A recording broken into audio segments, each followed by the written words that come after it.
Well, hello there, girlfriend. Ingafay here, confidence coach and beauty enthusiast. And today I am sharing another one of my girlfriends, Brooke Kekos, who happens to be a magnetic mindset coach. She survived being part of a religious sect, being raised by a narcissistic, abusive father, and being trapped in an abusive marriage for over 17 years. After breaking up from all of it, she went through a healing journey. Now her passion and her purpose is to help clients harness the power of their minds so they can thrive and become the magnets for what they want to manifest. I'm so excited to share her with you, so we'll see you inside. Hey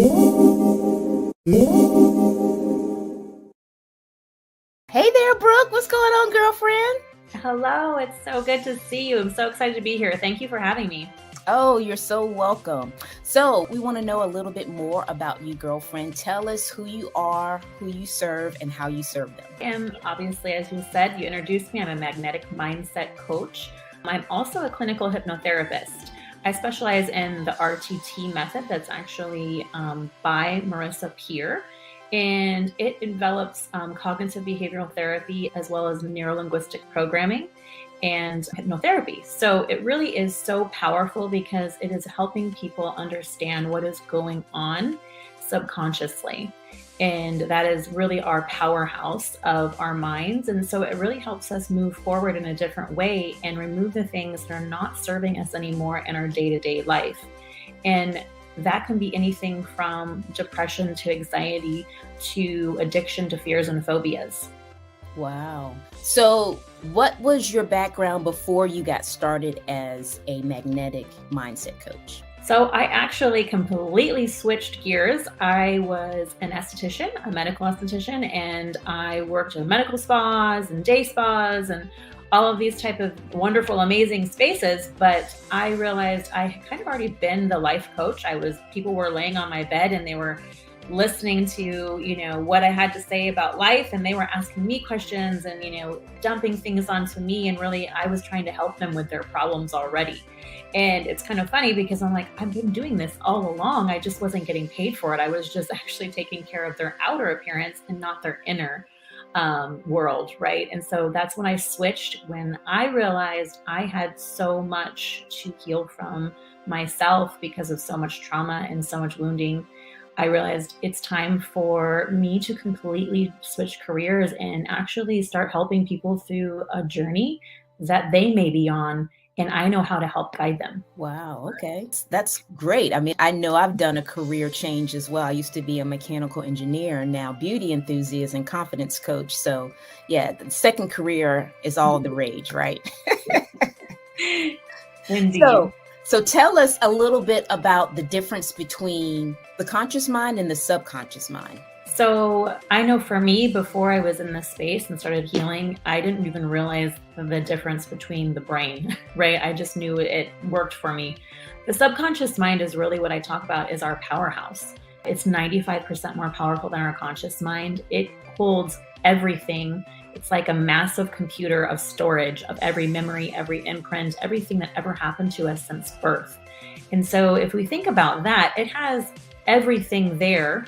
So whatever perception that we had or the trauma that we carry, it is all there within us, right? And so when we are going from day to day, we may be not realizing how we are unconsciously living from a survival state of mind because of the way we had to survive in childhood or the traumatic things that we had to endure, or even the fact of ways we've been conditioned or even programmed since childbirth.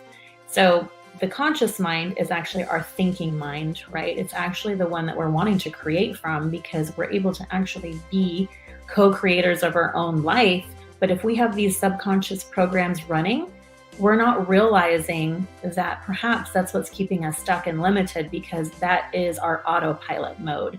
It's what takes over because its job is to keep us safe. Its job is to keep us alive. So if it has coping mechanisms of where we are in our day-to-day, right? And for me, I had trauma. I had been abused. I was in a controlling and abusive religious sect. I had gotten stuck in the same toxic cycles. So I had extreme PTSD, I had anxiety, I had some depression, honestly, if I'm being honest with myself, right? Because of the fact that I'd always been told I wasn't enough and it kept showing up for me. So those were the repetitive things that were going on in my subconscious mind. And so I was keeping myself limited. And so I always tell people that in order for us to move past those things, we have to release those things, not only energetically, but we have to continue to rewire our subconscious mind so that we can be conscious creators of our lives. Awesome. So I'm just curious, when did you realize that was a big thing that was holding you back in your life? Well, I would say it began in 2017 when I broke free from the religion. And I also, when I broke free from the marriage, I began to see, okay, there's some serious trauma here. So I started traditional talk therapy, and the traditional talk therapy, while it did help me kind of see a little bit, I was still really having the symptoms that came along with PTSD, which is dissociation and other feelings of things coming up, and I would take me back into the past, right? And that's exactly what PTSD is, right? The trauma, your body and your mind are still kind of stuck there because you've been there for so long. That long-term trauma creates this imprint in your subconscious mind of, okay, this is how we survive. This is what's happening. And I saw that I was operating in that manner. So I started to say, okay, something's not right here. I need to start focusing and figuring out other modalities that are going to help me actually cure this PTSD, because I'm suffering. I'm severely suffering. And so I had to move forward. And that's when I really started to find such modalities like energy healing, EMDR, and then hypnotherapy, which helped me to really work with my subconscious mind, right? To help me start to rewire those patterns and see them for what they were. And then I was able to say, oh, okay, that was just my trauma. That trigger that just happened, that was trauma. And now I can see that for what it is. I can heal it. I can give myself some compassion and say, it's okay, I'm safe, and move forward. Wow, that is really interesting, because most of the time when you think about PSD, you're thinking about a military, someone in the military, and they've gone out, they've been in war and had these traumatic type of experiences while they were there. I've never heard anyone refer to it just in everyday life. That is just phenomenal. Mind shift for me today. Thank you.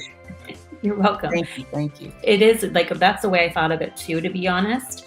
I always thought you're right. That's only for somebody that's had like severe trauma, right? Like watch somebody be killed or something crazy. But we don't realize how many people are suffering from what they call complex PTSD, which is long-term trauma, because their body and their mind have been in survival mode for so long that it's actually stuck there. And so when we become a part of this space where we're trying to just learn how to cope and survive, because we've had these ups and downs, these highs and lows of being in a fearful state, when for me it was because of the abuse, right? Granted, it wasn't always horrible in my marriage, but with those times that it was traumatizing and I actually was in fearful states and I was scared for my life, or I didn't know what was happening, those became scenarios that I was stuck in because it was such long term. It was 17 years. And then before that, I was, raised by a abusive father. So, and while he didn't always put his hands on me, the abuse was different, right? It was mental, emotional. And those are actually more insidious types of abuse because it puts so much of a damper on your self-esteem. Yes. Thank you so much for sharing. So when it comes to what's important, well, let me say it this way. Why is it important we understand this as a human race? And when I say this, the subconscious mind and the conscious mind. So I think a huge part of this is to realize that you don't have to have gone through extreme abuse or had an extreme situation or been in the military to have trauma. There is such things as big trauma and what they call little t trauma, which is some things or scenarios that subconsciously you had perceptions or stories that you created when you were a child. I think everybody knows that from 0 to 7, our brains are like sponges, right? we're not only we learning how to talk and to walk, and we're learning to do all of these things to become, a more independent adult. It's the same thing, right? We're seeing everything that's happening. What are our parents doing? How does this happen? What happens when I react this way? Or what happens if I say this? What's my parent going to do here? Right? We're processing and storing all of this information. So something as small as, a parent treating us a certain way, or making us feel less than, or making sure that our sibling is kind of the more important one and we feel less important, all of those can be kind of traumatic as a child, because we are seeing them through our perception or our lens of not feeling important, or whatever we create as a story or a perception, right, in those moments. And so for a lot of clients that I work with, those stories, even if they aren't extreme trauma, are carried with them. And it becomes this piece of them, right? And they don't really see it for why they're showing up in their life now as someone that doesn't have self-esteem, or someone that's fearful of speaking, or they have this addiction piece and they don't really understand why they're addicted to whatever they're addicted to, but there's always a root and a cause, right? So if we can understand what is going on subconsciously, right? What are those stories and those imprints that have been there for so long, then we can start to create our lives, because then we can say, oh, this is why I do this. Now I understand this, right? It gives us more awareness, because once we have that awareness, we can start to consciously create these. We're going to say, oh no, that's from my past. I don't need to fear that, or I don't need to have that anxiety anymore. I don't need to have that because that's not me anymore. Now I'm the adult, right? I'm not living from a wounded place anymore. So Brooke, tell us, how do we know that we're living in survival mode? Well, you first need to ask yourself, are you feeling absolutely depleted, exhausted, stressed, anxious? If you have a lot of anxiety, that is a sure sign that you are in survival mode. Lack of memory, lack of focus, of feeling like you have this foggy brain and you're not able to kind of really complete tasks fully. There's also another reason of actually acting impulsively. So lots of spending, lots of extra eating, doing things that you just normally wouldn't do, honestly, living in survival mode. And at times it can be worse than others, but these are all signs that you are living from there, and you consciously are not aware of it because you don't realize it, because you've been living in that space for so long, right? So it's just an automatic autopilot program for you. It's a subconscious program. This is how we survive, right? So you get up, you do the exact same thing every day, and that's how you survive, right? So in order to get out of that survival mode, it really requires us becoming more consciously aware of, okay, how are we showing up in our day-to-day? What's happening for us, right?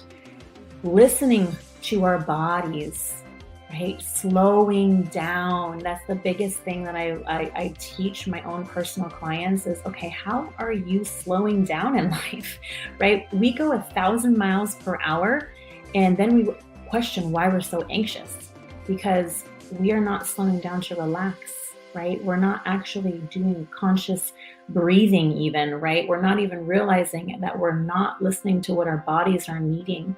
And we have to start to actually do that in order to get out of that survival mode. Awesome. That's a lot of food for thought there. I think rest is so important, and so many times we don't take the time to rest. I know I was talking to another entrepreneur, and really it wasn't just her, it was just a question that I had on a poll was, how often do you take time out to rest? Do you work 5 days a week, or do you work 7 days a week? And it just hurt my heart to see how many people actually say, well, I have to work 7. You don't have to. That's what you have decided that you feel like you need to do, because at the end of the day, you can be so much more productive and creative if you just took the time to rest. But they don't see it that way. They want to just go, drive. So I'm so glad that you said that, because that's just such an important factor of, regardless of what kind of career you have, whether you have something in corporate or even if you're doing the entrepreneur thing, that you got to take time to really rest. Rest to be your best, because when you take that time out, then you're going to be so much more productive when it comes to you working, when it comes time for you to work, because you can think better, you can comprehend better. It's your decisions are faster because you're well rested, and your creativity is booming because you've given yourself that time to rest. So thank you for sharing that. Thank you. Yeah, you are so welcome. I wholeheartedly agree with you, because I think what really, as a human species, we're not understanding is that while we have advanced so much technologically, right? It's amazing, but at the same time, we don't even like sit still. Like if we are sitting still, guess what we're doing? We're looking on our phone, right? We're looking for the next thing that we're going to do, or we're looking at what someone else is doing and what the next thing they're going to do is, right? So we're actually not just slowing down and being still. And my biggest lesson in all of this and learning in my own healing journey is the importance of being still. And I started a really amazing meditation practice as well as journaling practice to learn how to be still with my own thoughts, to quiet the monkey mind, right? Because my anxiety was so extreme. I didn't know how to cope, to be honest. I felt the only way I could cope was if I took medication. And realizing that I could actually heal myself and get rid of the medication entirely was a huge amazing feat, I feel like, because I felt like I couldn't not have it. I was like, if I don't have this, I'm not gonna be able to survive, right? I realized that I could actually come from a place where, okay, I can actually start to do other things to be more mindful in my day, right? And one of those was slowing down, using meditation, journaling, and a lot of breath work. Learning that a lot of the times we're not even like taking some deep breaths and allowing our body to come back to that like more restful state. And so all of these pieces really started to help me just incorporate more mindfulness into my life and live from a more peaceful state of mind. That's great. That's awesome what you just said. And I totally agree, because I have had that experience as well, that it's so important to take that time out to really truly rest your mind, to journal your thoughts, to even have a gratitude journal where you are being grateful for the things that you have already accomplished. I think we get so caught up on our next level or our next goal that we lose sight of the things that we've already done. Those little wins that are eventually going to accumulate to that goal or vision that we have for our lives. So with that said, how do we manifest a better life? Well, we become conscious creators of our life. We get rid of the old programs that are in our subconscious mind that are no longer serving us. And for me, those old programs were, I'm not enough, right? Or I'm never going to find someone that really loves me, or this is accepting that coming from a depleted place that I was supposed to sacrifice myself, right? That I couldn't have boundaries for myself. I couldn't be authentically myself, because if I wasn't going to be loved or accepted. So I had all of these stories in my subconscious mind that were just, spiraling and keeping me stuck in this space where I felt less than. I was limiting myself in so many ways. And I think for a lot of us, we don't realize how much we actually limit ourselves because of the trauma, because of the childhood wounding, because of the things that are our programs that are in our subconscious mind. So how do we get rid of those? We start to actually be still.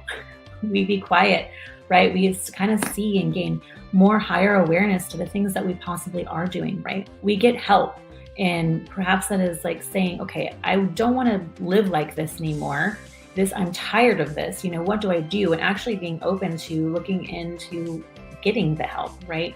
And by doing that is working with the subconscious mind, right? So being able to say, okay, why do I have anxiety? There's always a root and a cause. There's always a reason for everything that you do, everything. So seeing that and believing it, and then saying, okay, how do I get help, and what do I do, and what's the next step? And then taking that next step and not keeping yourself procrastinating. That's a big, huge thing that people do, is they procrastinate because they're like, I don't know if I want to actually start doing this. And then they still stay stuck in survival mode, right? You have to have that growth mindset. You want to have to change. You want to evolve. And that's what we're here to do. We're here to evolve. Oh, I so agree.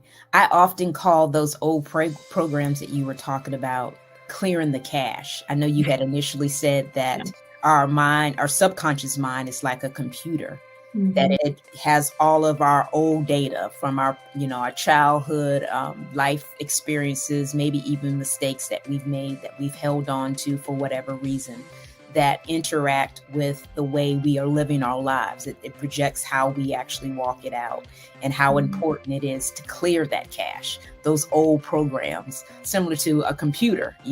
I can think about when I was working on my website, I had made a change similar to what we want to do in our life. We make a change, but because we have the old cache, we haven't cleared it out yet, that change cannot go into effect. So I love the old program. I hadn't thought about the old program, but I normally call it clearing the cache for sure. Yeah, no, I love that. That's a great analogy too.